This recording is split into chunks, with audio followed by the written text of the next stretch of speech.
سارے اہل مدینہ باہر آ گئے، روتے چیختے تڑپتے، ایک قیامت کا سما تھا، روتے چیختے اس لٹے قافلے کو لے کے آئے اور سیدھا آقا علیہ السلام کی بارگاہ میں روضہ رسول پہ جا کے گر پڑے۔ امام زین العابدین اور سیدہ زینب روتے ہوئے آقا کی قبر انور پہ گر کر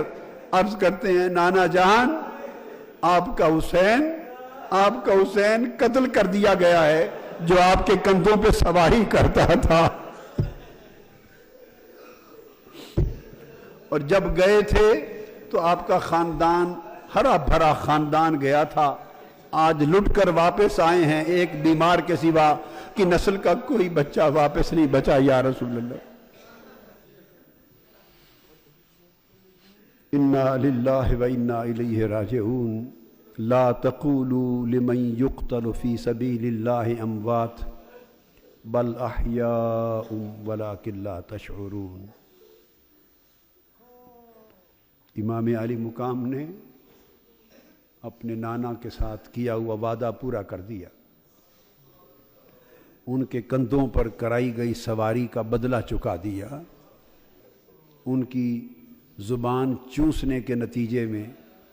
پیاسا رہ کر زبان کے چوسنے کے احسان کا بدلہ چکا دیا، اور آقا علیہ الصلوۃ والسلام کے دین کی حفاظت اور دین کی گلشن کی آبیاری اپنے خون سے کر کے امام علی مقام نے اپنا فرض ادا کر دیا۔ آقا علیہ الصلوۃ والسلام کے پاس یہ قافلہ مدینہ طیبہ میں واپس آیا، اور پھر امام زین العابدین پوری عمر تنہا ایک جگہ رہتے، عبادت کرتے اور روتے رہتے، اتنی کثرت سے روتے۔ تو کسی نے پوچھا کہ آپ اتنا کیوں روتے ہیں؟ وہ فرماتے تھے کہ حضرت یعقوب علیہ السلام کا ایک یوسف گم ہوا تھا، حضرت یعقوب کا ایک یوسف گم ہوا تھا،